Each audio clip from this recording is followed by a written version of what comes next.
நிம்மதியா இருக்க முடியும். நீ எப்படி இருந்த, நான் எப்படி இருந்தேன், நந்தவனத்துல கண்ணை கட்டின்னு எப்படி விளையாடணும்? இந்த சனியை தூக்கி நம்ம தலைமையில கேட்டாங்க. நம்ம ஒரு முண்டை சோறு கூட நிம்மதியா சாப்பிட முடியல. கேட்டுங்க எந்த ரோக்கர்ஸ்ல இருக்கிறான் என்ன பண்ணிக்கிறான்? ஏன் கீழே உட்காந்துக்கிறா? அதனால கீழே உட்காரு. ஆமா சேர்மன் உட்காந்துல மரியாதா சரி சமந்தா தொடப்ப கட்டியால அடிச்சு கூற விட்ட பின்னல உட்காரணும். பூமா நான் அடிக்கிறதுக்குடா. பட்டா எந்த கதையும் எப்ப பேசுறது? எந்த கதை சனிக்கு நான் கையில கொடுத்தாங்களோ அன்னைக்கே பிடிச்சது. நான் என் வயசு, நான் என் அழகு, நான் என் தகுதி, நான் தராதரலாம். ஏன்னா கொடுக்காது அப்பான்னு கேட்கிறாங்க. இந்த மாரித்தாள் கூட கண்ணு கிடையாது. நான் அம்மா அழகா நான் எப்படி வாழ்ந்தேன் அம்மா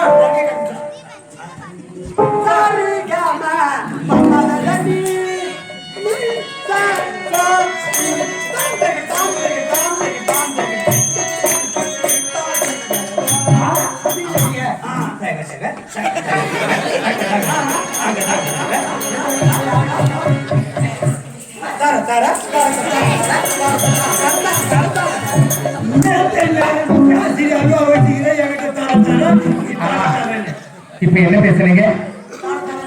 அதெல்லாம் கிடையாது. இப்ப ஏதோ சொன்னீங்க, நான் காதலி வாங்கினேன். என்ன சொன்னீங்க? யாரும் சனின்னு சொன்னீங்க. யாரும் சொன்னீங்க?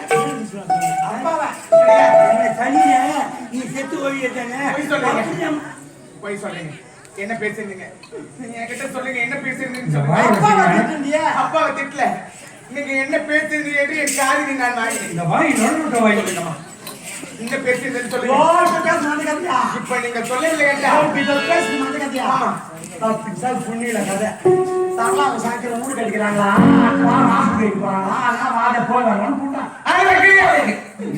சரி, எடுத்துக்கொண்டு வந்து என் கையில கொடுத்த நாள்ல இருந்து எனக்கு நிம்மதியும் கிடையாது. சொன்னீங்க அப்பதான் சரியா?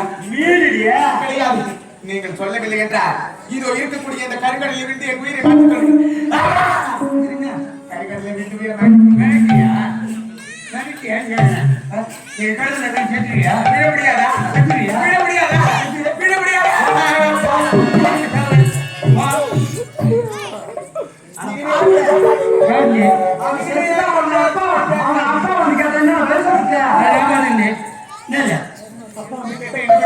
அப்பா நானு கிடையாது. அப்பா வந்து கேட்டால் என்ன சொல்றது? அப்பா வந்து கேட்டால் தாய் தந்தை வந்து கேட்டால் நான் என்ன உறுப்பினர் என்று சொல்லிவிட்டீர். நீங்க போய் சொல்றீங்க. அப்பா நான் கிடையாது, பெற்றதான் நான் கிடையாது. உன்னை வளர்ந்து தாடி என்ன பண்ண? யாரு கல்வி போயா? நான் உனக்கு கக்கடி சத்தியமா கக்கடி.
யாரும் இல்லை.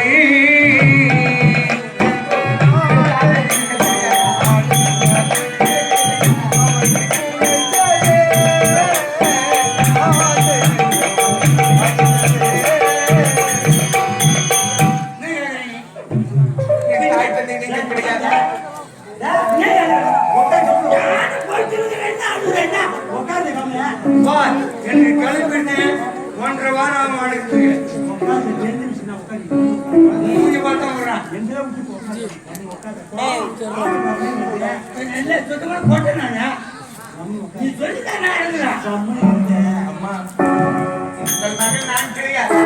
எனக்கு அப்படியே எனக்கு சந்தேகம் இருந்தது. நான் சத்தியமா மாமா கிடையாது. மாமா போடாது ஏத்தா சக்கா சைட்டா போட்டுக்கும் போடுங்க சுத்தடியாது சுத்தடியே சேர்த்தியே கிடையாது. உன் சூட்ட வச்சு தான் நீ திட்டி வந்து மேம்பாடமே கட்டாங்க. என்னாலும் சூட்டு சூட்டு பேசுகிறா.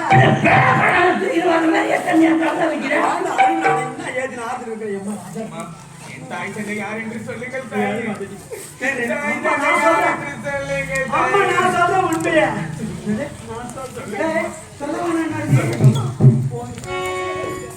யாருந்தாலும் ஒரு நாளைக்கு கத்திரிக்காய் விளைஞ்சா கடத்தருக்கு வந்துதான் ஆகும். உண்மைதானே உண்மைதானே ராஜாத்தி அம்மா மாயாவதி மாயாவதி சோகலேதோ சுகதவதியே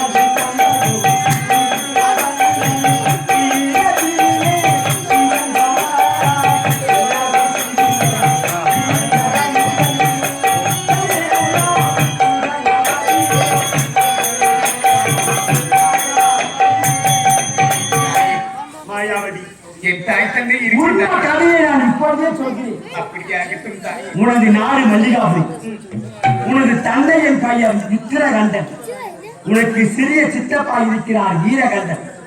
10 மாதம் 300 நாட்கள் சுமந்த பெற்ற உன் தாய் பத்தினி தெய்வம் ஜெகவீர சிந்தாமணி அம்மா என் தாய் இருக்கின்றார்களா? எல்லாரும் உயிரோடு தான் இருக்கிறார்கள். அப்படியா? அப்படி உயிரோடு இருந்து இந்த வசனமனத்தில் நீ வாழ்வதற்கு காரணம் யார் தெரியுமா? என்ன காரணம் தாங்கி? விதி. அந்த விதி என்று சொல்லக்கூடிய 2 எழுத்துத்தான் உன் தலையெழுத்தையே மாற்றிவிட்டது. உன் தாய் தந்தைக்கு திருமணம் நடந்து வெகு நாட்களாக குழந்தை என்பதே கிடையாது. அப்படியா? சிவபெருமான் அருளால் இருக்கின்றார். 13 வயது குழந்தை இல்லாமல் சிவன் அருளால் நீ பிறந்த உடனே உனக்கு அழகான பெயரை சூட்டினார்கள். நீ பிறந்ததோ மாலை நேரம். நீ பிறந்தது அந்த மகேசன் அருள். நாடோ மல்லிகாபுரி.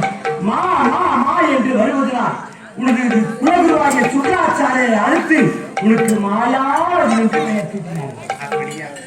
மாயாவதி. இப்பொழுது ஒரு குழந்தை ஒரு வீட்டில் பிறந்து விட்டால் அக்குழந்தையின் ஜாதகத்தில் இப்பொழுதும் பெரியோர்கள் கடிதம் செய்து பார்ப்பார்கள். அப்படி உன் ஜாதகத்தை கடிதம் செய்து பார்க்கும் வேளையில் மாயாவதி, இதையெல்லாம் சொல்லிவிட்டேன். இது சொல்வதற்கு மனம் கலக்கமாக இருக்கிறது. தாயே, இதை சொன்னாலும் என் மனதை நான் தேர்த்துக் கொள்கிறேன். அந்த ஜாதகத்தில் என்ன இருந்தது தெரியுமா? அந்த ஜாதகத்தில் என்ன இருந்தது? மாயாவதி நீ பிறக்கவும் மல்லிகாவை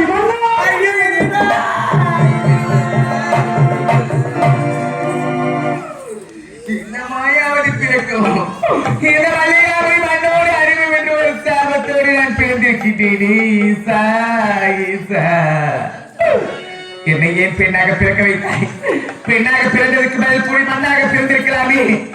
எனக்கு ஏற்பட்ட நிலைமை போல் எந்த ஒரு பெண்ணிற்கு வரக்கூடாது ஐயா இறைவா.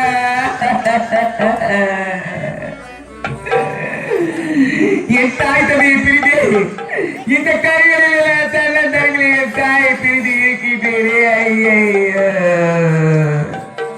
சோதனைதானா தெய்வ சோதனைதான்.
என்னை பெண்ணாக பிறக்க வைத்தது இப்பேற்பட்ட வழியில வைத்து என்னை ஆளாக்கி விட்டாயே ஈசா.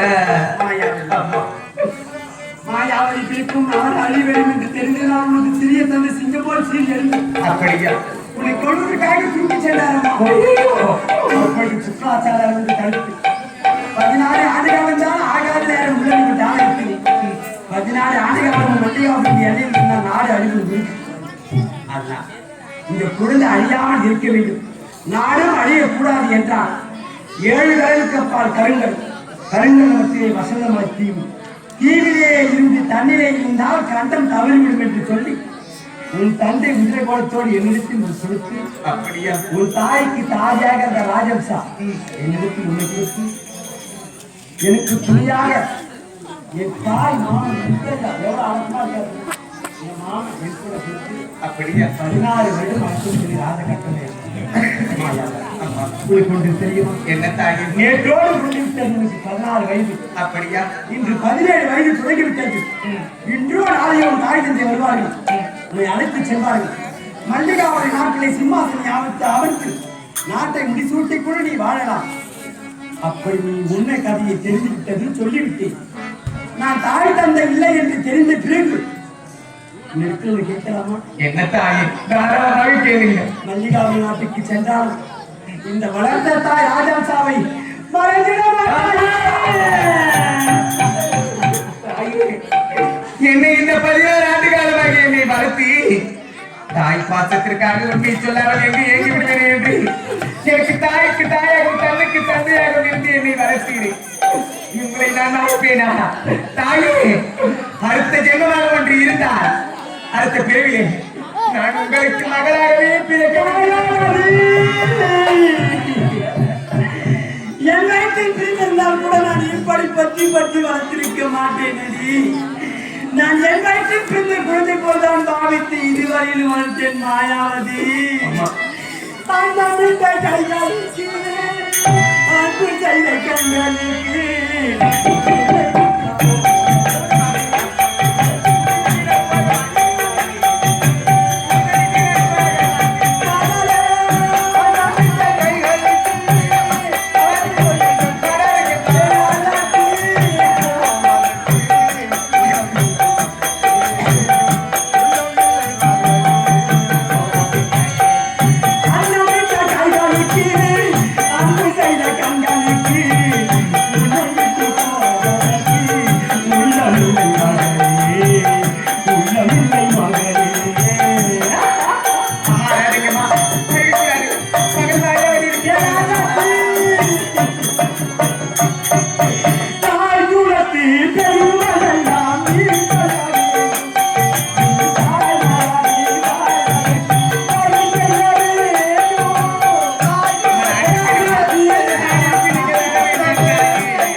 ஜென்மம் ஒன்று இருந்தா நான் உங்களுக்கு மகளாகவே பிறப்பேன். நீ மல்லிகாவின் நாடு சென்றால் என் அம்மா என்றுதான் நினைக்க வேண்டும். அப்படியே அகத்துமா, உங்களை நான் மறக்க மாட்டேன் தாய். ஆனால் ஒன்று தாயே, நாளை வந்தால் நாளை விடித்தால் என் தாய் தந்தை வந்து விடுவார்கள், என்னை அழைத்து செல்வார்கள். ஆனால் இன்று ஒரு நாள் இந்த நந்தவனத்தை எல்லாம் சுற்றி பார்த்து விட்டு நான் வருகின்றேன் தாயே. சரியாக ஒரு தாய். ஆகாத நேரத்தில் வந்தால் சகத்தில் மறுபடியும் இந்த வசனம் நடத்திவிட்டு நீ ஏன் வரப்போகிறாய்? பொழுது விட்டால் தாய்கள் வந்து விடுவார்கள். இருக்கும்போது இந்த நந்தவனத்தை எல்லாம் சுற்றி பார்த்து விட்டு அப்படியா? சீக்கிரமா வந்து பாருடா கேது பாருங்க பசி பசி அண்ணா கௌதாவுமா வாங்க. அவர் யாரு தெரிஞ்சா? தெரிய சகலனா யாருக்கு சகலாம்? எனக்கு அடுத்தது அவர் தான் ரெடி ஆகிருக்கிறாரு. மொழி எழுதுறதுக்கு அப்படியே என்ன கூப்பிடுறாங்க? என்ன கோபமா சொல்லிக்கிறேன். சாப்பிட எத்தனை சொல்லி சாப்பிடுவேன். எப்படி போகணும்? கருங்கடலில் விழுந்து உயிரை மாற்றிக்கொள்வேன் என்ற பொழுது அமைதியாக இருந்தீர்கள். ஆமா, எப்படிமா என் பொண்ணு செத்துருமா? என்னுடைய வளர்ப்பு இல்ல. அதனால சாமான் பூரா எடுத்துக்கிட்டு சரி பாப்பாக்கு போகும்போது பசிச்சுன்னா தோசை ஊற்றி கொடுக்கணும். இட்லி வேணா மறக்காத எடுத்து. சரி இட்லி உண்டானா வைக்கலான்னு பார்த்தேன். அந்த இட்லி உண்டான அப்பாஸ் மாட்டேன் போட்டேன். அப்படின்னா இட்லி உண்டா எந்த நேரம் ஊற்றி இட்லியா ஊற்றுவேன். ஒரு பத்து ஊத்துனா போறோம், ஒரு வாட்டி சாப்பிடலாம். சிலிண்டர் பத்த வச்சு உங்களுக்கு தூக்கியாரு உட்காந்து வச்சுட்டு வச்சுக்க. அப்புறம் போற வெளியேறி போற வெளியே நிறுத்திடுவேன். சிலிண்டர் கட்டுப்பாடு போட்டா எல்லாம் அழுப்பா ஆகிறாங்களா? இது வருவா? அம்மா ஒண்ணு கோதுமா போட்டு முறுக்கில் உரி போட்டு கோதுமா சுட்டு வச்சுக்கலாம். உலகத்திலே